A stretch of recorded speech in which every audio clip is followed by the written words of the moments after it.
जीवन में तनाव से बचने का एक सबसे बेहतर रास्ता ये है कि आप एक निर्णय लीजिए। पहले ये सोचिए कि क्या किया जा सकता है, और अगर आपको ये लगता है कि कुछ भी किया नहीं जा सकता है, यानी कि मेरे हाथ में कुछ भी नहीं है, तो फिर उसे ईश्वर पर छोड़ देना चाहिए। यानी कि जो आप कर सकते हैं उसे सबसे बेस्ट वे में कीजिए, सबसे बेहतर तरीके से कीजिए। लेकिन जिस पर आपका वश नहीं, उसे ईश्वर पर छोड़िए। ईश्वर जो कुछ करेगा वो आपसे बेहतर करेगा। नमस्कार दोस्तों, स्वागत है आप सभी का स्टडी विद ज्ञान प्रकाश में। आज 12 सितंबर है। चलिए शुरू करते हैं आज के दैनिक रोजगार समाचार। पहली और बड़ी खबर यह निकल के आ रही है कि लेखपाल के 4,500 से अधिक पदों पर नई भर्ती का विज्ञापन जारी होने वाला है। यूपी ट्रिपल एससी ही इस विज्ञापन को जारी करेगा, लेकिन जो नया विज्ञापन जारी होगा यह यूपी ट्रिपल एससी पीटी 2022 के आधार पर यह भर्ती पूरी की जाएगी। यानी कि कुल मिला के देखा जाए तो पदों की संख्या काफ़ी शानदार है। कुल मिला के 4,443 पद हैं। और देखो यहाँ पर जो कुल पदों की संख्या है ये बढ़ गई है, क्योंकि बहुत सारे ऐसे भी लेखपाल हैं जिनका प्रमोशन हो चुका है राजस्व निरीक्षक के पद पर। तो प्रमोशन के कारण ये जो पद हैं ये बढ़कर लगभग 4,500 हो गए हैं। लेखपाल के कुल उत्तर प्रदेश में 30,827 पद स्वीकृत हैं। राजस्व परिषद ने चयन वर्ष 2018, 19, 19-20 और 20-21 में कुल मिला के देखा जाए तो 1212 मतलब 1222 लेखपालों की प्रोन्नति कर दी है। तो कुल मिला के 1222 जो लेखपाल हैं ये प्रमोट हो गए हैं राजस्व निरीक्षक के पद पर। तो प्रोन्नति के बाद प्रदेश में लेखपाल भर्ती के कुल जो कि 19,509 पद भरे, जबकि 11,328 पद खाली थे।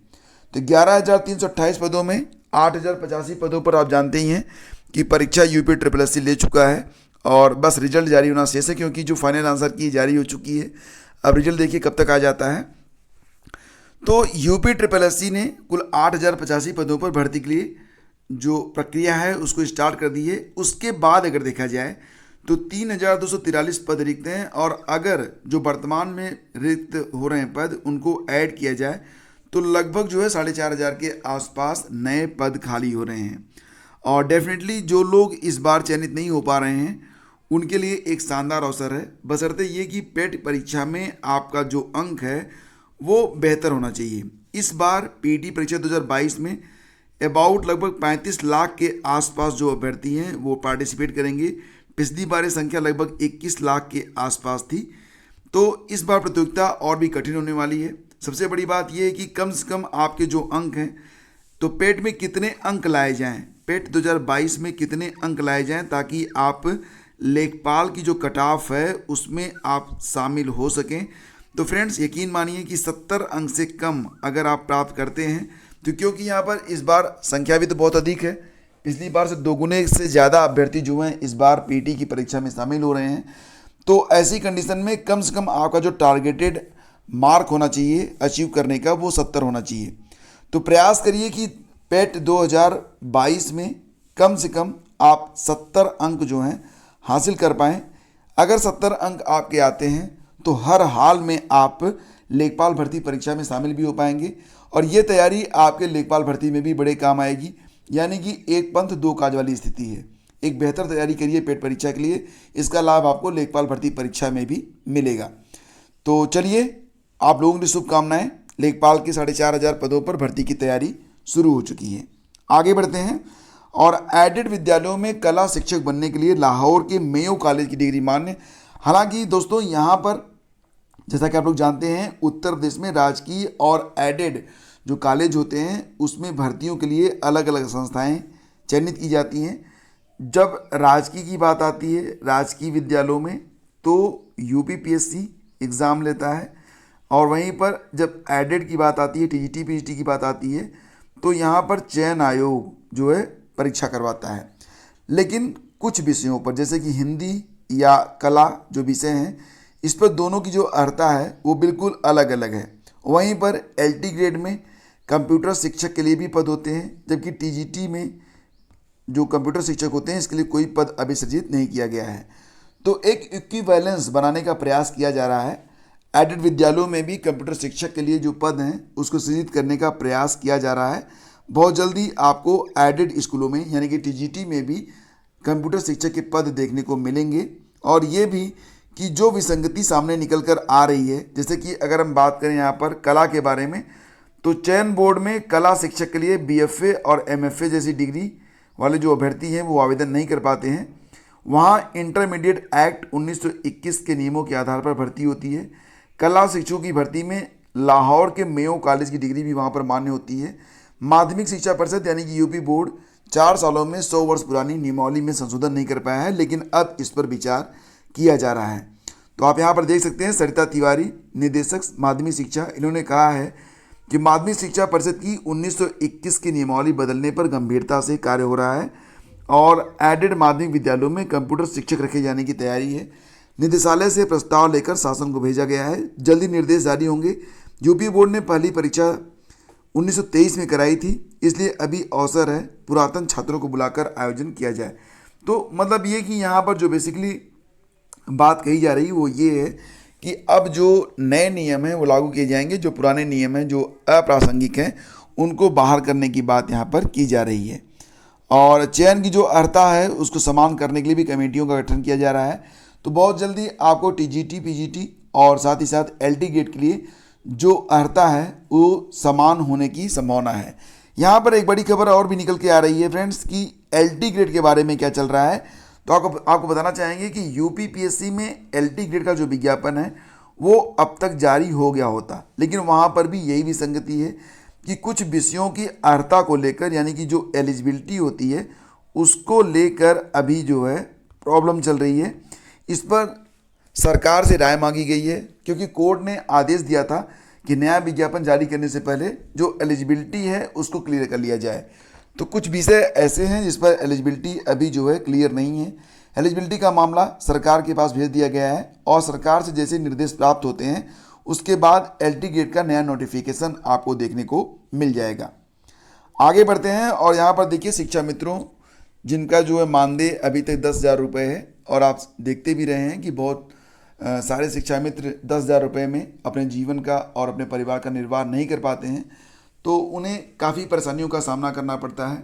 कुछ शिक्षा मित्र जो होते हैं वो पढ़ाने के बाद कुछ और भी काम करने लगते हैं, और कुछ शिक्षा मित्र ऐसे भी होते हैं जो बिल्कुल हार जाते हैं, वो बहुत ही घातक कदम भी उठाते हैं। तो यहाँ पर शिक्षा मित्रों ने 40,000 रुपये मानदेय की बात कही है और उन्होंने कहा है कि इन्हें जो है 12 महीने और 40,000 रुपये प्रति माह के आधार पर जो है जितना भी इनका कार्यकाल शेष बचा है उस आधार पर 62 वर्ष तक इनको कार्य दिया जाए, ताकि इनको एक सुरक्षा प्राप्त हो सके कि हमको इतना पैसा हर महीने मिलेगा और ये अपने परिवार का निर्वहन कर सकें। इसके लिए उप मुख्यमंत्री को इन्होंने ज्ञापन सौंप दिया है।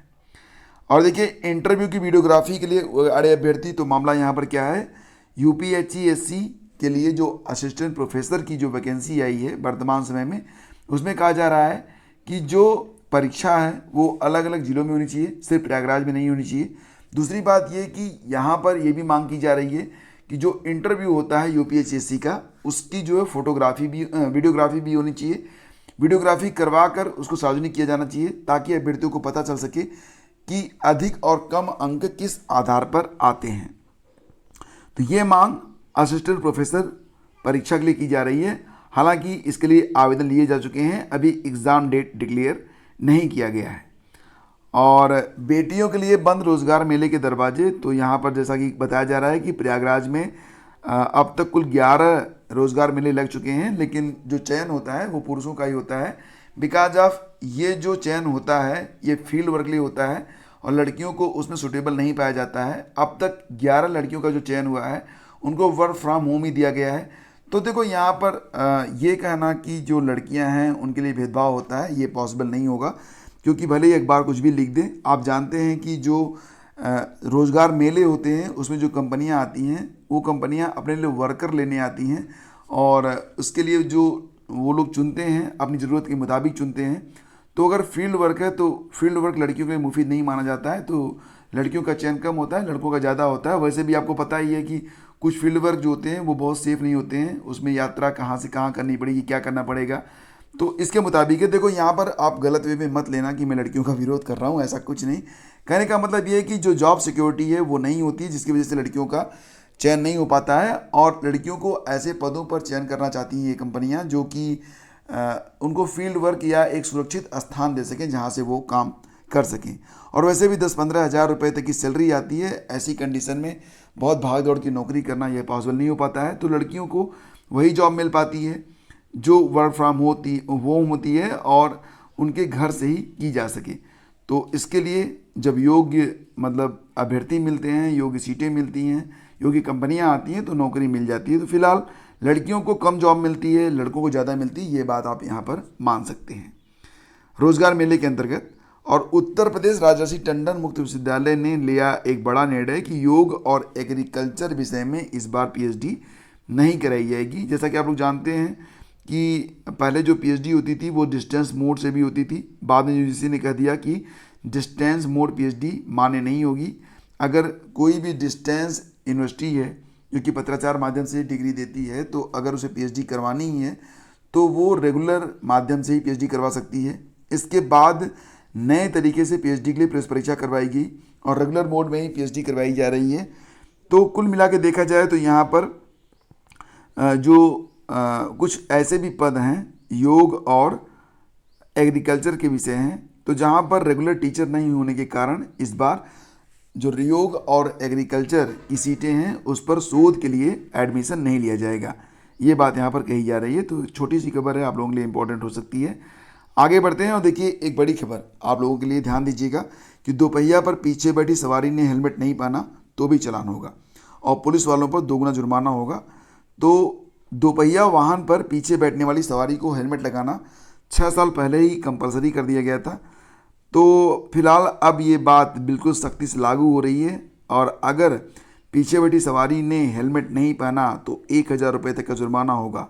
पुलिस कप्तानों और पुलिस आयुक्तों को भेजे निर्देश के अनुसार हेलमेट अनिवार्य होने के बावजूद दोपहिया वाहन चालक और पीछे बैठी सवारी इसका पालन नहीं कर रही है।